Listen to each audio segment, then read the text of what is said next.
A very good morning to all of you. Welcome to today's news analysis. We are doing the Indian Express papers, Chandigarh edition. Now you can see the important topics that we are covering. So one of the most important, if I say it, very, very important, is the PM's statement concerning global framework for ethical use of artificial intelligence. This is a very, very important subject matter and this must be prepared. You can see I've given 3 stars to it. Okay, I have shared on my Telegram channel a link from UNESCO, which tells us about some recommendations that has to be incorporated with reference to ethical use of artificial intelligence. So that you may refer to, and that recommendations can easily be the global framework for ethical use of AI. Okay, next, BRICS meeting took place at Johannesburg. So what were the outcomes? We know the expansion has taken place. Now, is the expansion good or bad? So there is an opinion today with the title BRICS 2.0. So that we will be covering. And besides, we have certain other outcomes, certain other things that BRICS nations discussed. So that we will discuss in brief. Then we have a strong statement by our minister, foreign minister, Mr. Jaishankar. He's saying there is crisis in making in the global south. So this statement is important. It is telling us about India's foreign policy, multilateralism. So this topic is obviously important. We have to build on this issue. And he says that we need to re-globalize. So re-globalize. There are certain issues with globalization that is already there. We need to rethink that global order. So we directly are getting a theme for our mains preparation, GS2. Next, in the international section, same old news, the death of the Wagner chief, Pakistan Prime Minister, old Prime Minister Imran Khan, him getting arrested. Same old things are repeated over there. Right, so shortly we will cover it. China, tech curbs on China by the US, the recent visit of one of the ministers of US to China, so all that is covered. Coming to the economy section, first article is telling us about petro demand is low because of the monsoons. Then we have a short article about the PM Vishwakarma Yojana. Right, this is important for your prelims. Then US is concerned with the tech curbs. For example, laptops licensing is required if any laptop is to be imported from India, imported to India. Then India-UK treaty is there in the news. So these are the topics that we are going to discuss from today's newspaper. Now coming to the first article. So at the B20 summit, we know G20, but here we're talking about B20 summit. B20 is nothing, but it is actually G20, which is written as B20. That is business 20, but it's actually G20 talking about business. So here Prime Minister was addressing and he says that there are certain ethical concerns with the use of artificial intelligence. And for this, we need global support. We need global cooperation. The entire world should act in unison. They shall act together. So we should create a global framework for ethical use of artificial intelligence. Fine, logical. Okay. Further, Prime Minister flags algorithmic bias. Artificial intelligence is what? It's based on certain algorithm, certain program that is written. So there may be a bias in that. Okay. So let us cover this issue first. And you can see in the other one, there is also a mention of, he seeks integrated approach on cryptocurrencies. This I did not analyze today. Next day we can do it, but my focus has been on artificial intelligence. Okay, ethical issues concerning the AI, the use of AI, you can easily find. Right now, what I have done is some of the issues that I feel are very, very important. I have mentioned some of them which were not covered in UNESCO. So those I have mentioned. Okay. Then the algorithmic ones, again, I have listed over here separately.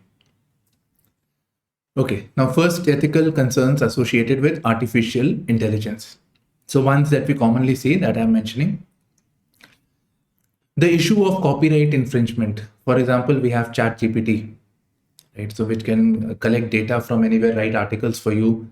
So it affects copyright infringement because it's not the computer which is writing, the software which is writing, it is merely copy pasting and aggregating the information.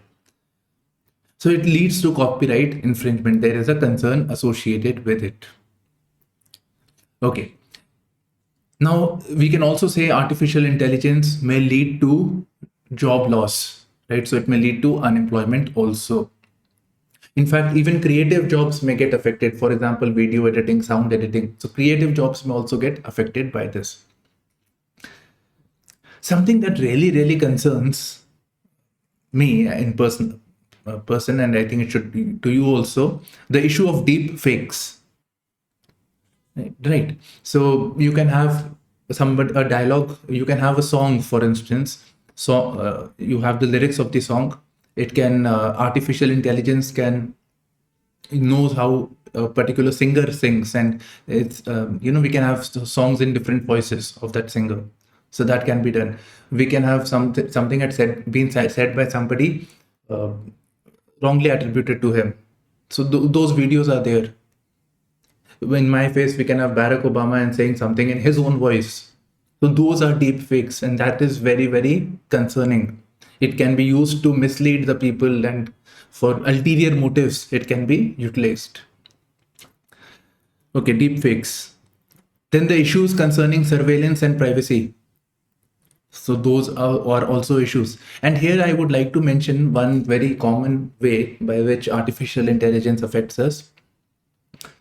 We use this Alexa, for instance. People use Alexa or all this Google, hey Google thing. So your mobile phone, your speaker are constantly listening to you, listening to your conversations. This may be without your knowledge. So they are constantly listening and learning. So this is also known as machine learning. And based on that learning, it is creating your profile. It is analyzing you. It is analyzing your choices and preferences. This data is then used by the advertisers to, give you the targeted advertisements. It may be also used by political entities, going by your conduct on social media, etc., and profile you, how to target you politically, so that you vote in a particular way. So Cambridge Analytica, that controversy, you can read about it, Cambridge Analytica. So there are concerns about surveillance and privacy, and artificial intelligence makes it very easy to do the surveillance and analyze it in a quick way. So we can also say big data and artificial intelligence. Huge piles of data can be analyzed using AI.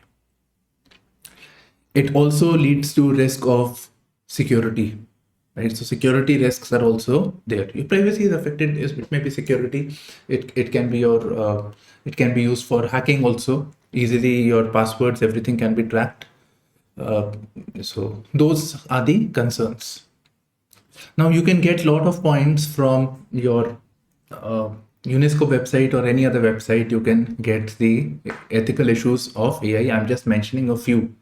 In fact, I didn't find a reference of deep fakes, right? So that issue was not mentioned, and this is something that really concerns. Okay. Now, besides this, obviously ethical issues, but I'm talking now from algorithmic bias. That is, somebody has written this program of artificial intelligence. It is a software, it is a program. This program is known as algorithm. So there may be a bias.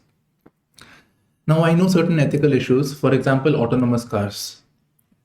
Tesla has this autonomous cars, self-driving cars. Now imagine how ethics comes in. Imagine there is a car that is going, and there is an crash imminent. Now should the car save itself or hit a pedestrian? Imagine a pedestrian is also there. So should the car focus on its own safety or the safety of the people inside the car? Or if there is a pedestrian and there is no other option, should it hit the pedestrian? Which one should it go for? So there are these concerns, ethical issues with the autonomous cars, and we do not know what priority has been given to. In fact, these codes are highly opaque, non-transparent in nature. Otherwise, if it is made transparent, it will be copyrighted, right? So those concerns are there. Next, there is concern about this algorithm being discriminatory. Many times we see search results from AI which reflects gender bias, racial bias, caste bias, you name it. So there is discrimination. And this may also happen because artificial intelligence is based on machine learning. It is learning as to what all things are there, what all, how the society is reacting. So that biases are also incorporated in the software itself. Gradually, it is incorporated, and therefore we get biased results. Now, some study was there in USA, and they wanted to find out the criminal records. So it was showing more black people over there. So it reflects the racial bias. Now today we are moving towards automated facial recognition system. I have a video also on that thing. So we have all the CCTVs, etc. You must have seen when you go outside or anywhere. So there are these cameras. So the cameras are collecting data. Data can be analyzed by the AI. So automated facial recognition system. So this may be having certain biases. So maybe giving somebody a wrongful action attributed to this person. So that may also happen. Okay, application denial based on the biases. So that is also possible. Furthermore, when we have AI, there is a lack of systems of appeal.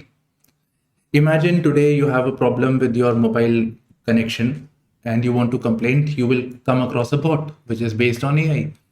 Keep complaining, it will not respond. There is no system of appeal if you're not happy with this. So there is lack of human touch.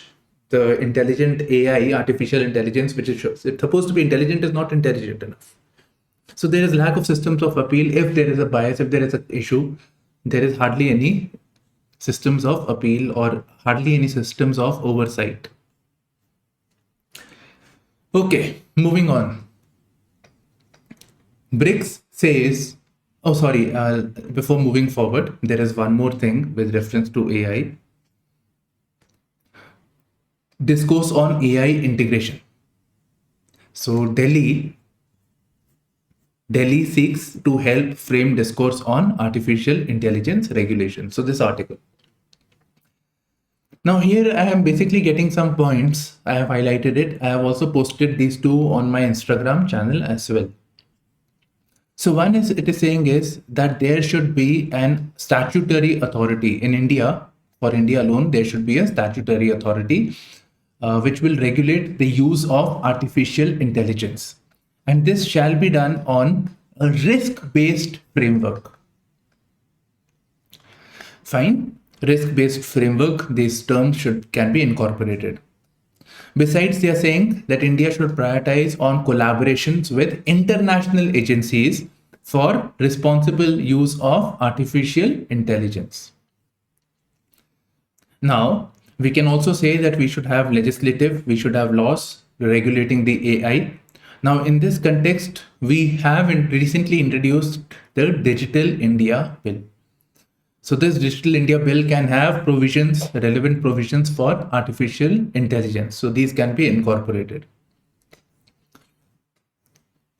Besides this, Niti Aayog has published a series of papers on the subject of responsible AI for all. Okay. TRAI also had some recommendations forming an international body for responsible AI. Same thing is already we have covered. Then there is the paper known as Governing AI, a Blueprint for India. Now these sources you can quote, you don't have to read, but you can quote when you're talking about artificial intelligence, and recommendations will be more or less same.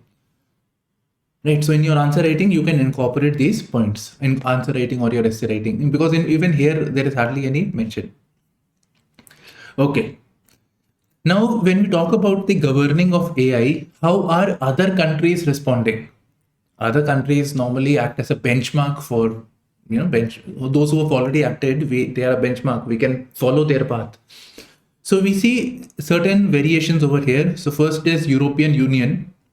It has taken a very strict approach on regulation of artificial intelligence. It has taken a tougher stance by proposing to bring in a new artificial intelligence and work on case by case basis. On the other hand, the UK government has focused on a liberal or a light touch approach.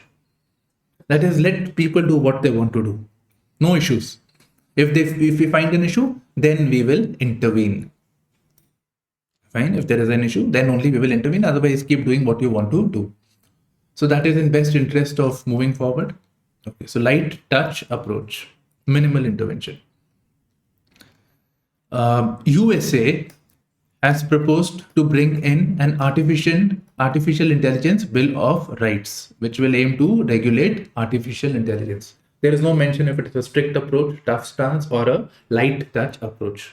Normally, US goes for a light touch approach when it comes to technology. Right. So this is it. So we can say one is authority, which will regulate based on risk-based approach. International collaboration should be there. We should have a legal framework to regulate artificial intelligence. Other countries have also done. Now, should we have light touch approach or a tougher stance? That is something to be decided. So comprehensively, we have covered AI. I want you to read that UNESCO thing that I've shared on the Telegram. So, or you can just Google also, you should be able to find it. Now coming to BRICS. So BRICS summit at Johannesburg. So BRICS says India's UNSC aspiration legitimate, calls Ukraine war conflict. Okay. So first of all, what is India's UNSC aspiration? United Nations Security Council. The United Nations Security Council have 5 permanent members and 10 temporary members. India is not a P5 country. It's not a permanent member country. India wants to be a permanent member country. So BRICS says that this is a legitimate thing because obviously India's size, India's heft, India's economy all make a case for it. India's in the old world also, India had a dominant voice in the world affairs. Okay, now when I think about this, let's delve more and deeper into it. When we talk about UNSC, if we can look into the issue of UNSC reforms. So there are many other issues. One of them is having more members into the UNSC, the issue of veto.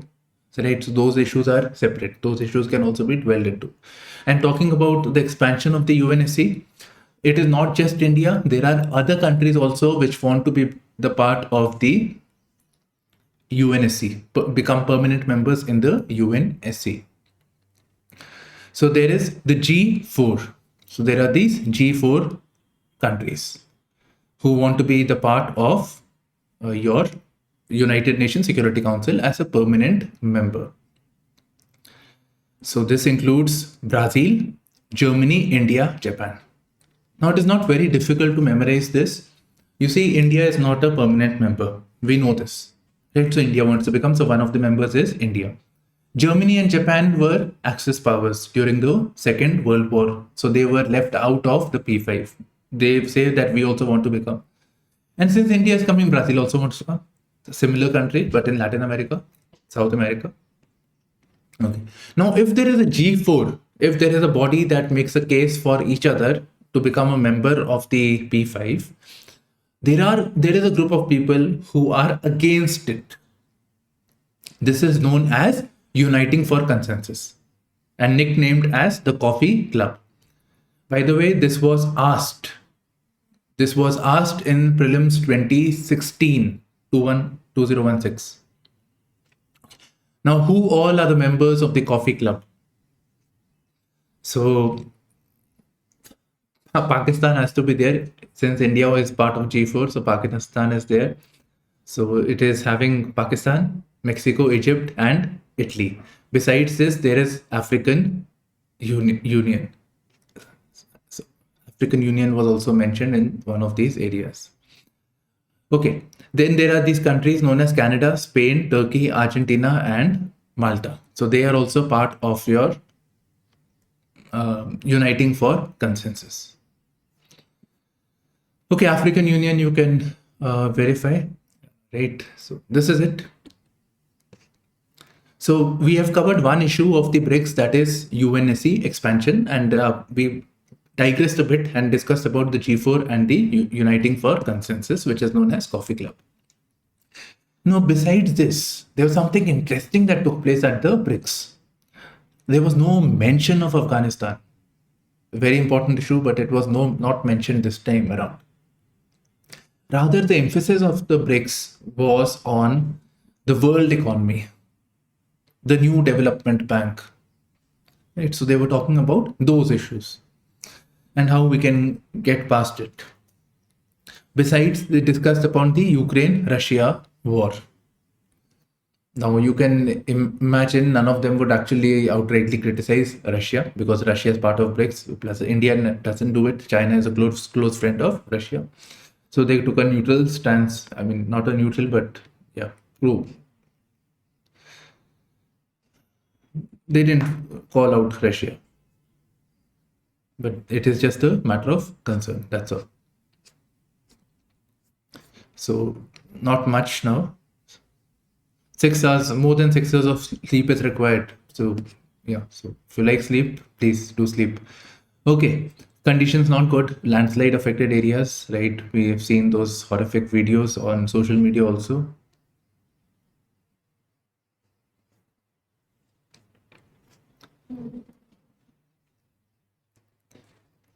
So you can see now there are two articles. So one is about the naming of sites on Moon, so that, and this B20 summit, which is actually G20. So let's quickly cover this. So on the G20, on this on Moon, Chandrayaan 3 was there. Chandrayaan 3 had a lander known as Vikram. From this lander came out the rover known as Pragyan. Now Pragyan is a rover roaming around on the surface of the Moon. It is analyzing data with the help of certain equipments that are placed on the rover, and I've told you to study about them. So you study, if you haven't studied, go to that ISRO website, or on my Telegram also there is a PDF on the same. Okay, so he's saying everything is fine, the rover is working fine. What is interesting is that they expected the surface of the Moon to be at 20 degrees Celsius. However, they have seen that the surface of the Moon is much hotter. It is at 70 degrees Celsius. Besides, Chandrayaan 3, where it is landed, and other areas, they are going to name it, right? So naming is going to be done. So there is no controversy, there is no issue concerning this, says the ISRO chairperson, because all countries do it, so there is no issue. We can also do the same. Okay, next important issue from the GS2 point of view. So External Affairs Minister, Mr. Jaishankar, warns that there is a crisis in making in Global South. Or we can say that the Global South is not satisfied with the existing global order. And Global South means the decolonized countries, which tend to be to the south of Tropic of Cancer and the equator, so that region. Okay. So these are the developing economies or the emerging economies, less developed countries. So they are not happy with the world order or the globalized world that we live in. So the minister demands re-globalization that is more diversified and more democratic. Now let's work on this issue over here. So when we talk about globalization, right, we can see certain issues.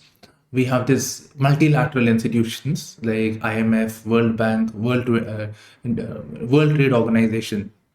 So these are part of global world.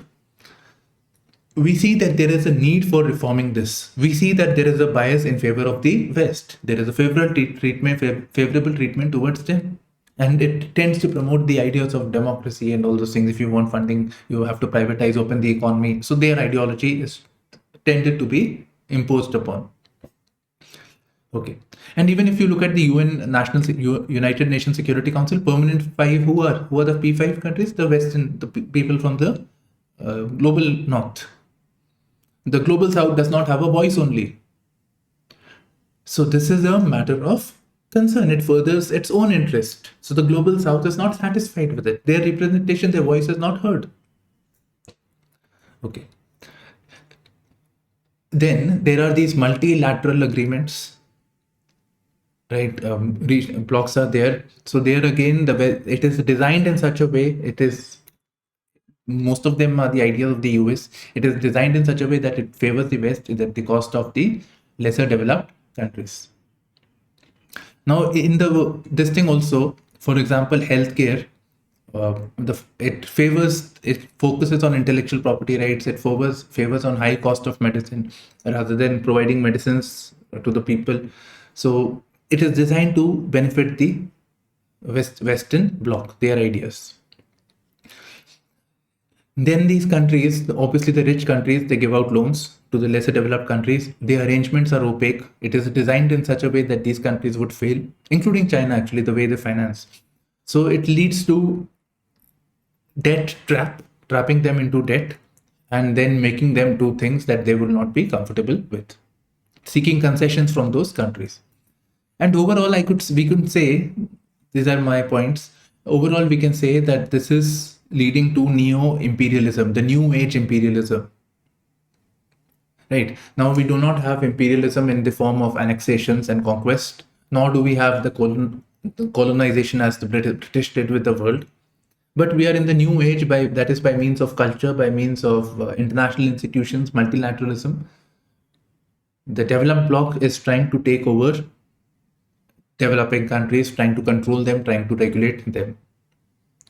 And even when it comes to climate change, etc., there is hardly any concessions that come from the Western bloc to the less developed countries or the global South. So this is my understanding of this topic. So now we come to the editorial and opinion page. So you must have seen that video, teacher are asking to slap, right? So this is not doing it. Next is state of play. This is about the BRICS summit that took place recently. So we were expecting the President Xi Jinping and Indian Prime Minister discussing on issues, most particularly about how to have this engagement on the India-China border or on the LAC border. So some discussion has taken place, but we do not know. What negotiations happened, we don't know. Was this a form of pull diplomacy where the leaders are pulled, come out, meeting was going on and one leader takes the other leader by means of friendship and start discussing? We don't know. What concessions have been made by India to China or China to, I don't expect from China to India. So what concessions have been made, we do not know. So it is a lot of opacity is there. Lack of transparency is there. So this is not good. So previously, Modi government has stood up to the pressures from China. So they must not go back to the old days when India used to make concessions to China. So we should not go back to those days. We should stand firm to the present way of standing up to the pressure. But we do not know what is happening. Then we have World Federation of India's suspension by world body. So we need to reform this issue, right? So today I'm not doing it. This is important. GS2. Okay. BRICS 2.0. And in this BRICS 2.0, that is Johannesburg summit, we see expansion of 6 countries. So now in total, we have 11 countries in BRICS. Existing 5 countries, BRICS countries, plus 6 new members have been added. In this article, the focus is basically, this whole write-up, the focus is basically on how this expansion is good or bad. So that's what it's actually focusing on how it is good. Right. Okay. So I have tried to aggregate it with the previous front page article as well. So first of all, we see expansion. And by the way, before discussing the points, we should cover this also. A past history of BRICS. This should be important for your MCQs, prelims. So let's cover this in chronological order itself. Let's cover the first part and then BRICS 2.0. So BRICS 1.0, then BRICS 2.0. So BRICS was founded in Russia in the Yekaterinburg summit. So this was in 2009. Right. So Brazil, Russia, India, China. In the third summit, which summit? Sanya summit, which was in China, 2011. South Africa also joined. After Sanya summit, the next edition is taking place at the Johannesburg summit. And now we have Argentina, Egypt, Ethiopia, Iran, Saudi Arabia, and UAE, which have been added. So this is again important for your MCQs. So this expansion has taken place. Now coming to the analysis. Now when we talk about the expansion, this was proposed by China. China proposes and India becomes concerned. India is concerned because China would like to bring in countries that favors itself. It's China. So India was concerned, but later on India also accepted the expansion of the BRICS wholeheartedly. That was the expression that was used in the paper. Okay. Now how is it going to impact? Now with the expansion of BRICS, the political clout of the BRICS nation will obviously increase because there are more countries on the BRICS platform. So it was going to improve. I don't know what they are going to call now, BRICS. Okay. So political clout is going to increase. Besides, the BRICS nations will now have more resources. The resources of these countries also. For instance, the BRICS is focusing on creation of the new development bank for creating infrastructure, especially in the global south nations. So World Bank seem to be wanting on creating of infrastructure and public development. So why not have a new bank? So new development bank. Now the bank requires a lot of money. So that money can come from these rich nations like Saudi Arabia and UAE. So they can help fund the new development bank. Clear? Likewise, there is a contingency reserve agreement. This is something like IMF. So that also will get funding. Okay. Iran has been added. By the way, China and Iran have been cozying up at the cost of India. Now with the entry of Iran to BRICS,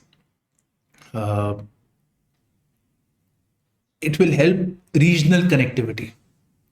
So connectivity, the Chabahar port project, etc. So in that, it will help connectivity, economic integration.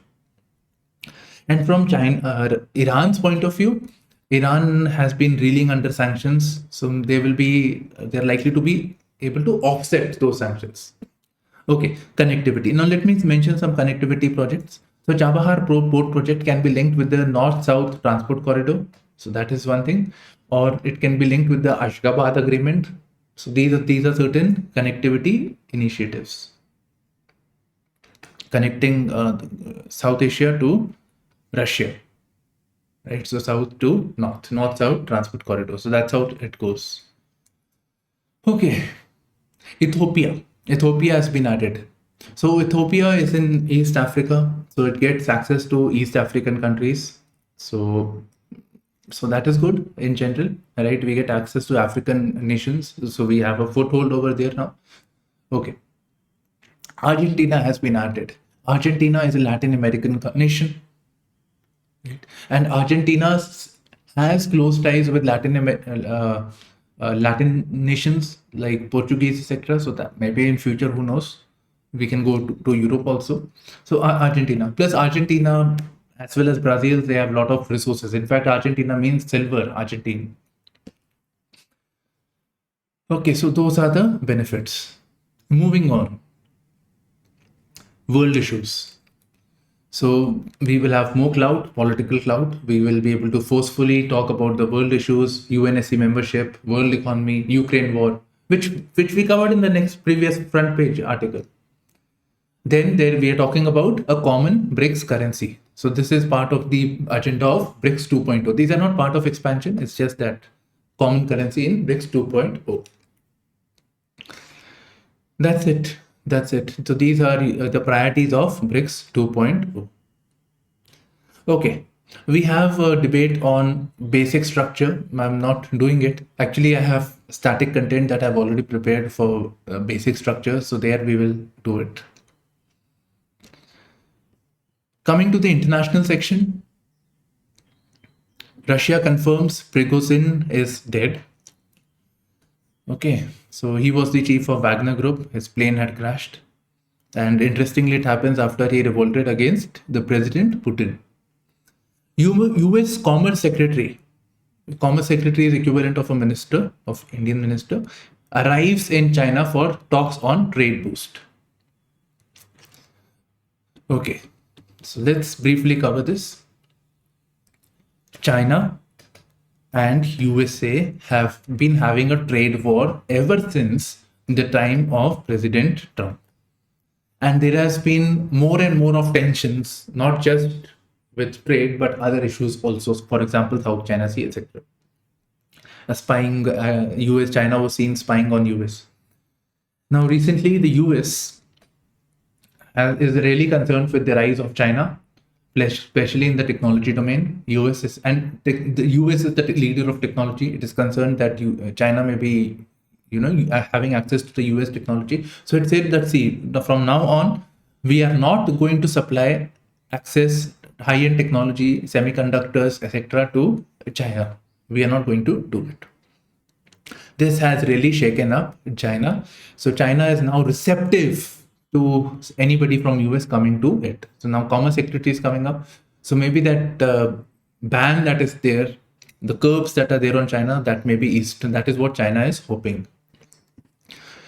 Now, with respect to this China acquiring US technologies, they have a scheme known as 1,000 Talents Program, TTP. In this, experts from USA, especially in the technology domain, they are being hired onto China. They are being provided a house, good salary, etc.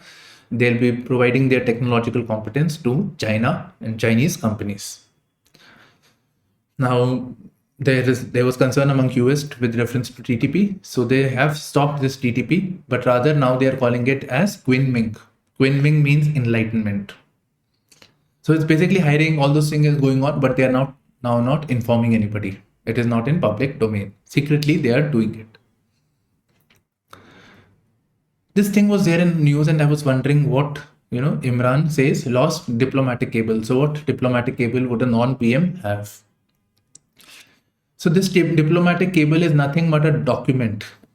So as the Prime Minister, he has access to documents, etc. He retained with itself. And one of the document was that US was trying to oust him as the Prime Minister when he used to be the Prime Minister. So this document has been taken. So it's said that he has lost the diplomatic cable. Now, actually, he was in possession with this document. So the Pakistan government has charged him with Official Secrets Act because he was carrying a state secret with him after being expelled from the post of Prime Minister. And for this, he's being arrested and he's being tried.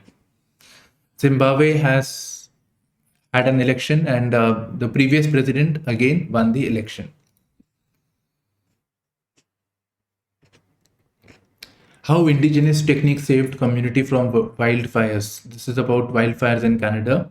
So I was hoping to get the names of indigenous communities, right? So that is not mentioned.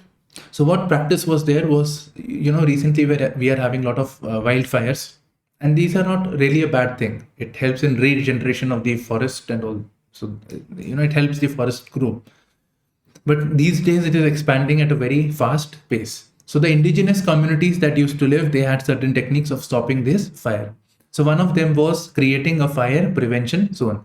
That is, the area around the forest area is cleared off so that there is no way for fire to expand to other areas. So this technique was used by the Canadian establishment. Okay.